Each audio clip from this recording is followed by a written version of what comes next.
Ang galing mo! May nahuli sa pamansing! Ang galing! Ang laki! Sige pa, Tom! Minato!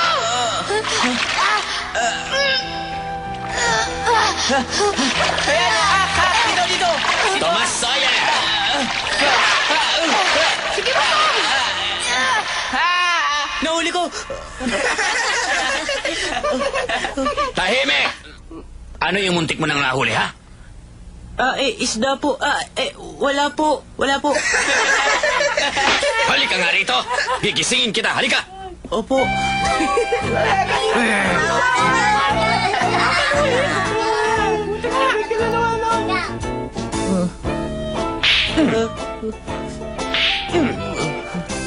Ang parusa sa mga batang lalaking may kasalanan ay palo sa puwet. Na hindi naman gaanong masakit. Pero, laging ako na lang ang napapalo. Bakit ganun?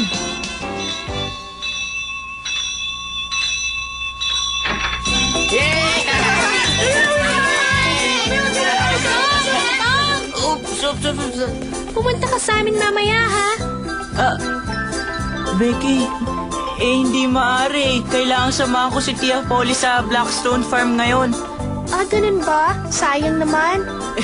Oo nga Gusto niya kasing kasama niya ako para maligtas daw siya sa panganib. Tama siya. Nagsinungaling na naman ako kay Becky.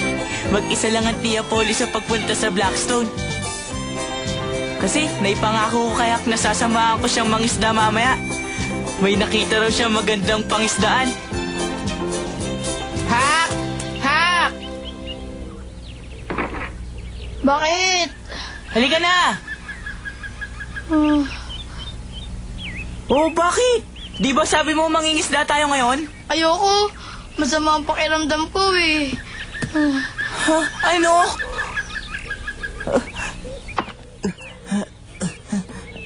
Hak! Huh? Masakit ba tiyan mo? Konti. Nilalagnat ka? Hindi ko nga alam, eh.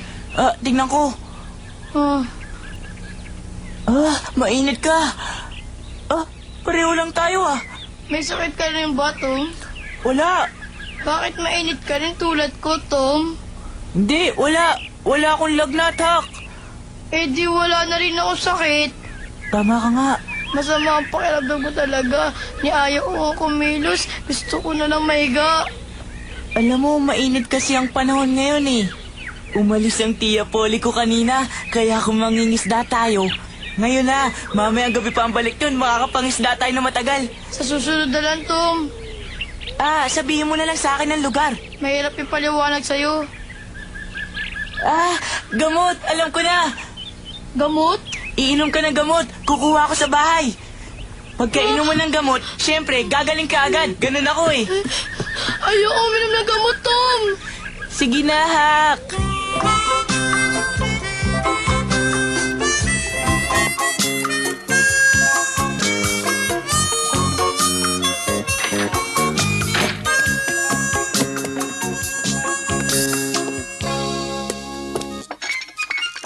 Qu'est-ce que tu fabriques, Tom? Tom? Hanap ko yung castor oil Castor oil? May sakit ka ba? Wala. Bakit kailangan mo ng castor oil? Kasi, Kasi may sakit ka. Kung may sakit ka, Tom, magpatingin ka na kagad sa doktor para matingnan kagad yan. wala akong sakit. Kung gano'n ay sinong may kailangan yan, Tom? Sino nga? Ito siya. Kailangan ko na kutsara ngayon. Kanino mo nga ibibigay yan, Tom? Huwag mong paiinumin si Peter yan uli. Siguro kay Huckleberry Finn. Sa kanya ba, Tom? Saan mo dadalhin yan? Sabi ni Inay mag-aral ka raw. Alis na ako, Mary. Sige na. Hindi ka pwedeng lumabas, Tom. Masyadong mainit sa labas. Kaya dito ka na lang. Pero may sakit siya, Mary. Kailangan ng gamot. Hindi nga pwede, Tom. Magagalit si Inay. Isa pa, makikipagkita ka lang kay Huck para makipaglaro, ano? Sasabat ka na naman. Tom! Babalik ako agad.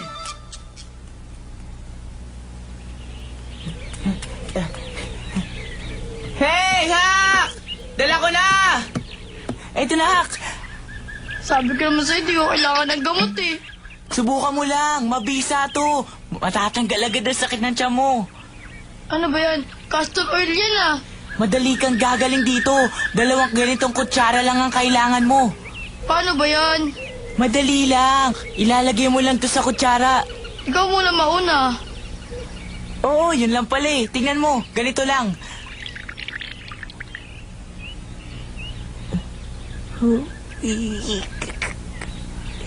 Alam ko na pipisilin ko lang ang ilong ko ng ganito. Oh, ganito oh. Oh. Nalulun mo na? Oo, naluloko na. Nakita mo kung paano ginawa ko. Ngayon, ikaw naman. Ah, ayoko niyan. Yuhu. Mabisa ito. Salamat na sa pagdadala mo niyan, Tom. Ikaw bahala. Sige. Parang ayos na pakiramdam ko, Tom. Halika na. Mag-isla na tayo. Ayoko na. Tumikit yata yung gamot sa lalamunan ko. Parang... Ha? Ano nangyari, Tom?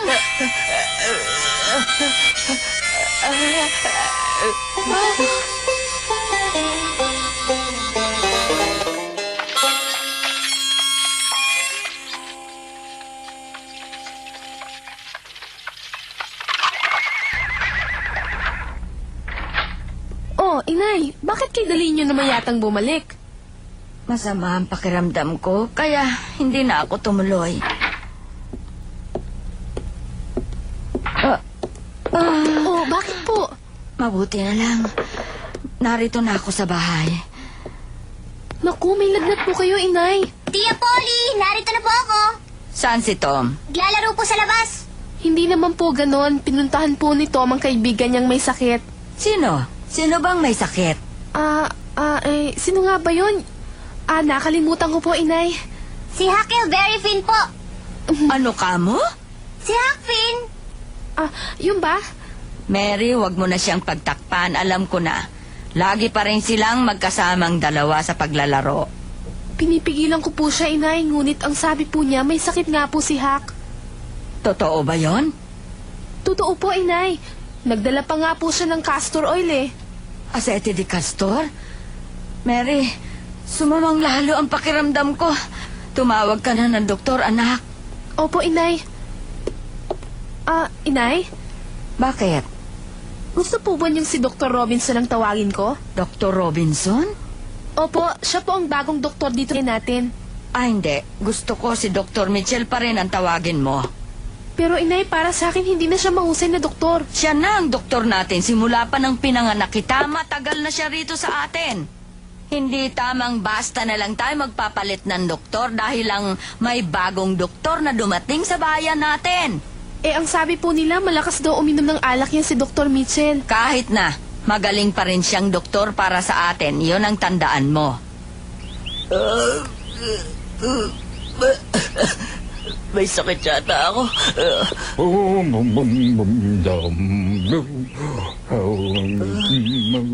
Ha? Si Dr. Mitchell! Dr. Mitchell! Oh, Tom! Mabutit dumating ka. Eto, dalhin mo itong aking bag. Opo, Sumabay ka sa akin, ha? opo. Maaari po ba akong magtanong sa inyo, Doktor? Bakit? Ano yun? Masama po bang inumin ng castor oil kahit na wala kayong nararamdamang sakit sa katawan? Hindi masama yan. Ngayon, kung ang iinumin mo ay 20 kutsara, ibang usapan na yun. Kung isang kutsara lang. O isa lang pala, walang masama doon. Kasi po, parang nararamdaman kong para akong naduduwal. Kahit naman sino naduduwal kapag umiinom ng castor oil. Bakit po pinapainom yun sa mga bata pag may sakit, Doktor? Pinakamagaling na pampatunaw yon. Si Dr. Robinson po, yung pong bagong doktor, hindi po nagbibigay ng castor oil sa mga bata pag may sakit. Kailangan uminom ng castor oil pag may sakit. Pero si Dr. Robinson nga po. Akin na nga yung bag ko. Ayoko makarinig ng tungkol kay Dr. Robinson. Doktor, nakainom po ba kayo? Oo, at ayoko na nga sana manggamot ngayong araw na ito. Alam mo ba? Saan po kayo pupunta, Dr. Mitchell? Ha? Abay, hindi mo ba alam, ha, Tom? Na ano po? Abay, may sakit ang Tia Polly mo, kaya tinawag ako ni Jim. Ha? Si Tia Polly? Wala ito, dahil lang to sa init. May lagnat si inay. Narito na si Dr. Mitchell. Magagamot na siya at gagaling. Kamusta, Berry? Ano bang nararamdaman mo, ha, Polly? Pinatawag mo raw ako. Salamat at dumating ka. Tungkulin ko ito at wala namang ginagawa sa amin. Mabuti pa, kayong dalawa labas muna. Opo, doktor.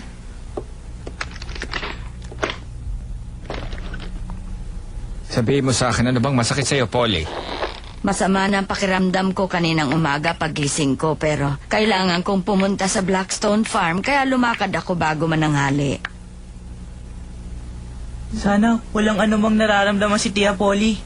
Masyado lang sigurong napagod si inay dahil napakainit ngayong araw na ito. Totoo lang, kasalanan mo nga kung bakit nagkasakit ang Tia Polly eh. Anong sabi mo? Kasi lagi mo siyang kinukonsume. Hindi mo naman sinusunod ang sinasabi niyang gawin mo. Ang ginagawa mo, yung mga sinasabi niyang huwag mong gagawin. Tama si Sid, Tom. Madalas mong sinusuway ang mga utos sa'yo ni inay. Kasi...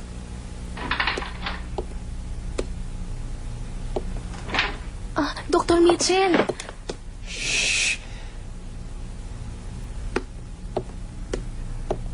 Mary, mabigat ang karamdaman ng inay mo.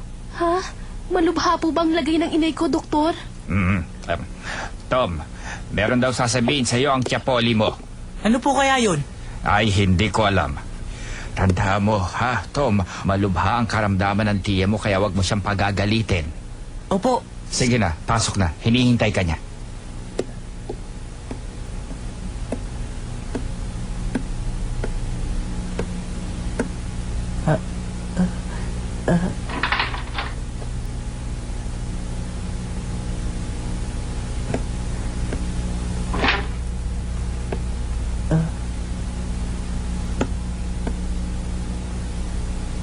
Tia?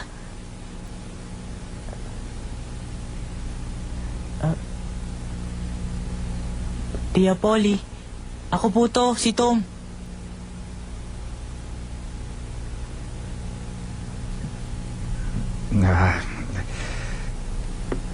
Mary, Sid, patawarin niyo ako dahil tinakot ko kayo. Ha?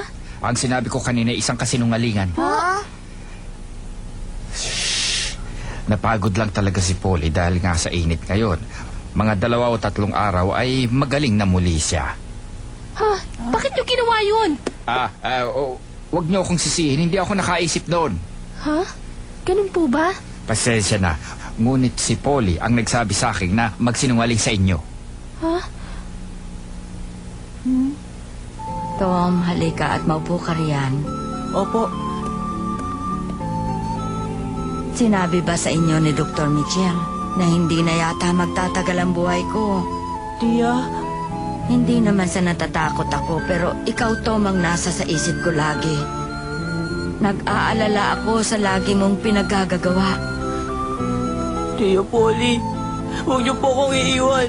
Ipinangako ko sa inay niyo na palalakihin ko kayo ni Sid na maging mababait na mga bata. Ngunit ano ang sasabihin ko sa inay ninyo kapag umakyat na ako sa langit? Tia Polly, huwag po.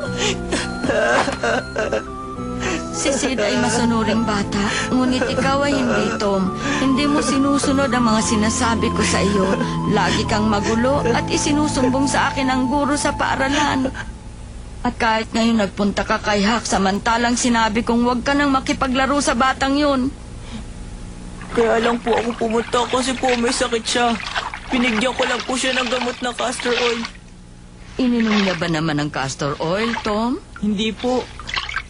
Ayaw niya. Ayaw ng mga batang lasa nun, alam mo yon. Opo nga, ang pangit nga po ng lasa eh. Oo, Tom. Yayaw na yata ako. Tom, halika rito. Ipangako mo sa akin na magbabait ka ng bata mula ngayon. At Tia Polly, mukha naman pong malusog kayo ah. Hindi, Tom. Malubha na ako. Yun ang sabi ng doktor. Pero... Hindi naman po kayo namumutla eh. Mataas ang lagnat ko. Magkapareho po tayo ng init. Kung ganon, may lagnat ka rin. Ako po. Hindi po. Wala po akong lagnat, Tia Polly. Kahit na, basta malubha ako. Talaga po? Baka naman po, nagkamali lang si Dr. Mitchell. Kasi po, nakainom lang po siya ng alak. Tom, yayaon ako. Bigyan mo naman ako ng katahimikan sa aking pagpanaw. Tia Polly. Tom, ipangako mo sa Diyos na ikaw ay magiging mabait na bata na at wag nang matigas ang ulo mo. Hindi po ba kayo papanaw hanggat hindi ako nangangako? Hindi ako maaaring pumanaw hanggat hindi ka nangangako sa akin, Tom. Maawa ka naman. Ayoko po mangako. Ano? Hindi po ako mangangako para hindi kayo maaaring pumanaw. Para magtagal pa ang inyong buhay. Tom! Hindi mo baling pagalitan niyo ako ng pagalitan. Basta gusto ko po, lagi kayong buhay. Tia Polly. Tia. Kayo po, aking inay.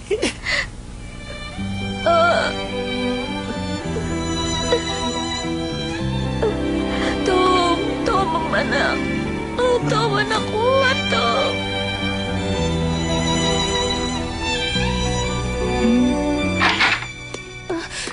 Inay, kamusta na po kayo? Tia Polly, huwag niyo kaming iiwan! Tama na.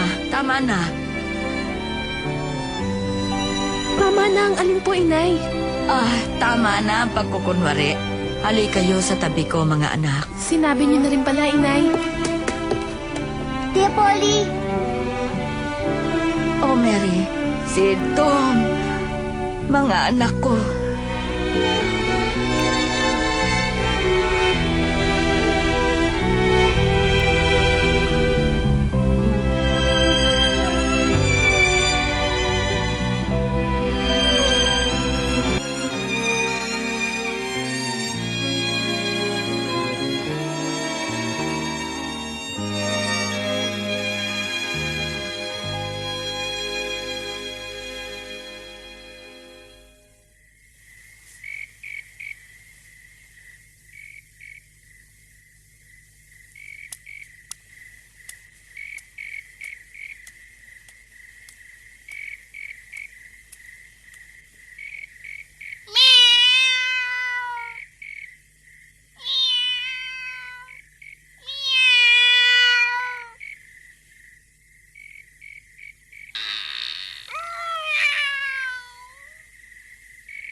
Meow!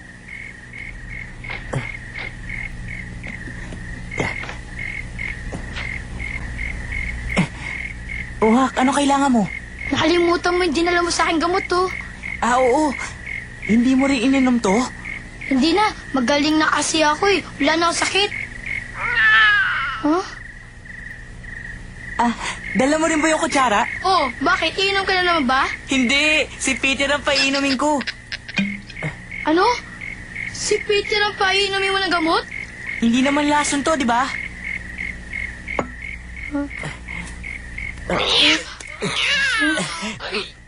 Peter, hindi masama sa ito.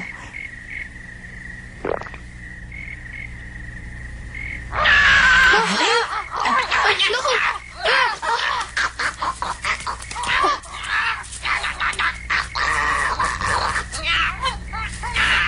Naku ha, ang galing sumayaw ni Peter. Tignan mo siya.